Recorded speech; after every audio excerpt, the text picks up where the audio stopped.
오늘 주백성교회 큐티 본문은 누가복음 22장 63절에서 71절까지의 말씀입니다. 지키는 사람들이 예수를 희롱하고 때리며 그의 눈을 가리고 물어 이르되 선지자 노릇하라 너를 친 자가 누구냐 하고 이 외에도 많은 말로 욕하더라.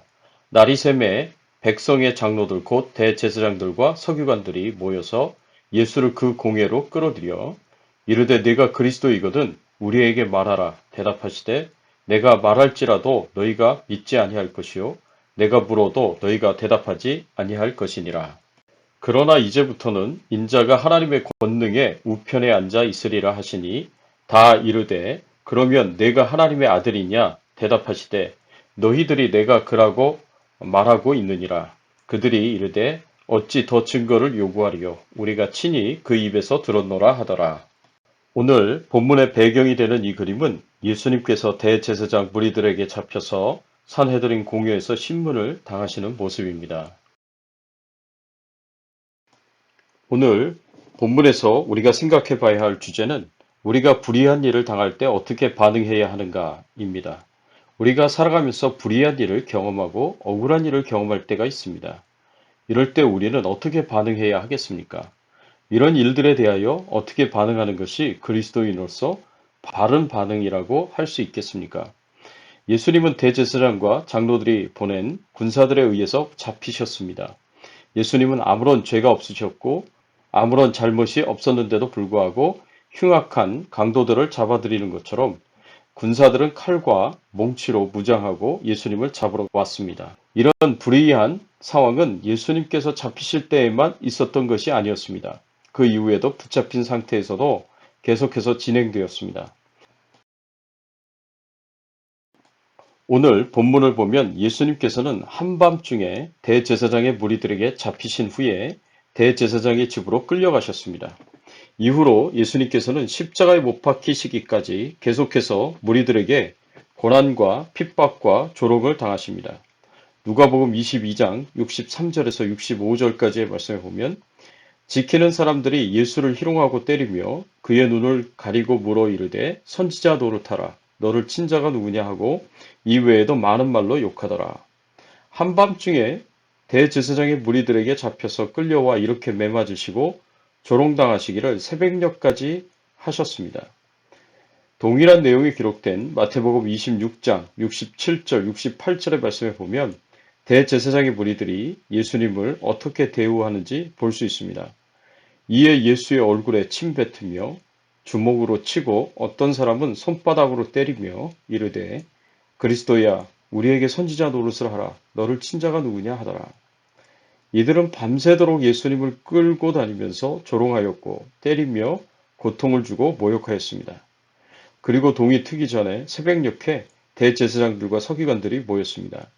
오늘 본문 66절에 보면 날새매 백성의 장로들 곧 대제사장들과 서기관들이 모여서 예수를 공회로 끌어들여 대제사장들과 서기관들 즉 산헤드린 공회원들이 모인 것입니다. 이들이 모여서 예수님을 죽일 결정적인 증거를 찾으려고 하였고 이를 위해서 거짓 증인까지 서슴없이 만들었고 거짓말까지 만들었습니다. 그리고 23장에서 예수님을 그 당시 유대 총독이었던 빌라도에게 끌고 가는 것을 볼 수 있습니다. 그런데 누가복음의 기록은 사실 그날 밤에 있었던 것을 모두 기록하고 있지 않습니다. 사복음서를 종합적으로 보면 예수님은 대제사장의 무리에게 잡히신 후에 먼저 대제사장 안나스 앞으로 끌려가셨고 그 다음에는 대제사장 가야바 앞으로 그 다음에는 산헤드린 공회 앞으로 그리고 빌라도 앞으로 끌려가십니다. 그리고 헤롯에게 갔다가 빌라도 앞으로 다시 끌려오십니다. 대제사장의 무리들은 밤새도록 예수님을 끌고 다니면서 조롱하였고 때리며 고통을 주며 신문하였습니다.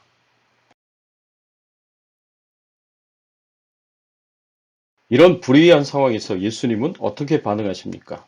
첫 번째로 불의를 당하는 상황에서 예수님은 침묵하십니다. 오늘 본문 67절, 68절 말씀에 보면 이르되 네가 그리스도거든 우리에게 말하라 대답하시되 내가 말할지라도 너희가 믿지 아니할 것이요 내가 물어도 너희가 대답하지 아니할 것이니라. 이 말씀은 예수님께서 그리스도라고 말씀하셔도 예수님을 죽이려는 대제사장의 무리들은 예수님의 말씀을 믿지 않을 것이기에 예수님은 더 이상 말이 소용이 없으므로 침묵하시겠다라는 말씀입니다. 이러한 예수님의 침묵에 대해서 이사야가 이렇게 예언했습니다. 이사야서 53장 7절 말씀에 보면 그가 곤욕을 당하여 괴로울 때에도 입을 열지 아니하였으며 마치 도수장으로 끌려가는 어린 양과 털 깎는 자 앞에 잠잠한 양같이 그 입을 열지 아니하였도다. 도살장 앞에서도 소리가 없고 말이 없는 짐승이 몇이 있다고 합니다. 양이 그렇고 토끼가 그렇습니다. 토끼 같은 경우에는 아예 소리 자체를 낼 줄 모르는 짐승입니다. 양도 비슷하다고 합니다. 왜 예수님을 이런 어린 양에 비유했겠습니까? 예수님이 마치 전혀 말을 할 줄 모르는 사람처럼 침묵하셨기 때문입니다. 생각해 보십시오. 지금 사람들이 온갖 욕설을 퍼붓고 있습니다. 말도 되지 않는 죄목으로 올가미를 씌우려고 합니다. 사람인 이상 어떤 항변을 하지 않겠습니까? 어떻게 자기 억울함을 호소하지 않을 수 있겠습니까? 어떻게 불평과 원망을 터뜨리지 않을 수 있겠습니까? 그러나 우리 예수님은 1절 한마디의 변명도 하지 않으셨습니다. 딱 필요한 몇 마디 말 외에 깊은 침묵으로 들어가셨습니다. 예수님께서 이런 불의한 일을 당하시고 억울한 일을 당하셨어도 침묵하셨습니다. 마태복음 26장 63절의 말씀에 보면 이렇게 기록이 되어 있습니다. 예수께서 침묵하시거늘 예수님께서는 침묵하시거나 소극적으로 짧게 진실된 대답만 하십니다. 이것은 예수님께서 하신 전부였습니다. 예수님께서 한 주간 동안 예수님께서 행동하신 것과 비교할 때 너무나 대조적인 행동을 하십니다. 예수님께서는 예루살렘에서 보낸 한 주간 동안 성전을 청결하게 하셨고 대제사장의 무리들과 논쟁하셨고 바리새인들, 사두개인들, 서기관들과 적극적으로 대립하시며 논쟁하셨습니다. 그러나 이곳 산헤드린 공회원들의 불법적인 행동과 폭력 앞에서는 침묵하시거나 소극적으로 대답하실 뿐이셨습니다. 예수님의 이러한 행동은 너무나 당연한 것입니다. 왜냐하면 이들은 이미 예수님을 죽이려고 온갖 불법을 다 행하고 있기 때문입니다. 아무리 예수님께서 적극적으로 바른 말씀을 하신다고 하더라도 이들은 전혀 들으려고 하지 않을 것이고 오히려 꼬투리를 잡아서 죽이려고 할 뿐입니다. 이런 온갖 불법이 행해지고 불의하고 억울한 상황에서 예수님께서는 그저 침묵하고 소극적으로 대답만 하실 뿐이었습니다. 자신을 위한 어떤 변호도 소용이 없는 상황이었고 예수님은 십자가의 고난과 죽음을 향하여 하나님의 아버지의 뜻대로 순종하며 한 걸음 한 걸음 나아갈 뿐이었습니다. 하나님 아버지께서 그 아들 예수 그리스도께서 이런 불법과 수치와 조롱과 고난을 당하도록 내어주셨습니다. 이러한 일련의 불법 속에서 고통당하다가 십자가의 죽음을 당하신 것이 하나님 아버지의 뜻이었습니다. 그 이유는 우리의 죄값을 치르게 하시기 위해서였습니다. 우리 대신에 우리의 죄를 대신 지시고 우리 대신에 우리 죄값인 죽음을 십자가에서 치르게 하시려고 하나님 아버지께서 예수님을 일련의 불법에 내주셨고 수치와 조롱과 고난에 내어주셨습니다. 예수님께 중요한 것은 고난과 수치와 조롱의 억울함이 아니라 하나님 아버지의 뜻을 이루는 것이었습니다. 억울하게 당하더라도 하나님 아버지의 뜻을 이루는 것이 더 중요합니다. 오늘 본문에서 예수님을 죽이려는 유대 지도자들의 모습과 예수님의 모습은 너무나 대조되어 나타납니다. 유대 지도자들은 자신의 이기적인 욕심과 유익을 위하여 예수님을 어떻게 해서든 죽이려고 노력하는 모습을 보이지만 예수님은 하나님의 뜻을 이루기 위해 우리의 유익을 위하여서 묵묵히 그 모든 고난과 수치와 조롱과 모욕을 다 당하십니다. 이런 불의한 상황에서 예수님은 같은 폭력과 불법으로 대항하지 않으시고 침묵하시며 하나님 아버지의 뜻에 순종하는 길을 걸어가셨습니다.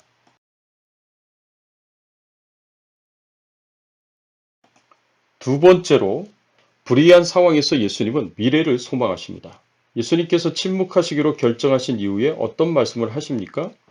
69절의 말씀을 보십시오. 그러나 이제부터는 인자가 하나님의 권능의 우편에 앉아 있으리라 하시니 예수님께서 이미 밤새 유대 관원들에게 시달림을 당하셨습니다. 때리고 침을 뱉고 온갖 욕설을 해대고 그러한 불의한 환경 속에서 예수님은 비인격적이고 비인간적인 폭력을 당하셨습니다. 정말 견디기 힘든 불의한 상황입니다. 이런 불의하고 절망적인 상황에서 예수님은 미래에 있을 소망을 생각하며 말씀하십니다. 이제 예수님께서 십자가의 죽음을 당하시고 하늘로 승천하셔서 하나님의 보좌 우편에 앉으실 그때를 바라보며 소망하며 기다리며 이 비인격적이고 비인간적인 부정한 폭력을 감당하십니다. 지금은 부정한 폭력의 고난을 당하지만 곧 하나님 보좌 우편에 앉아 세상을 다스리실 것입니다. 하나님 아버지께서 이렇게 만드실 것입니다.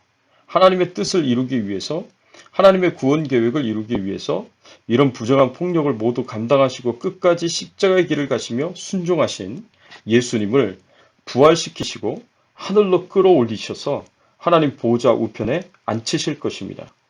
이것은 우리들에게도 마찬가지입니다.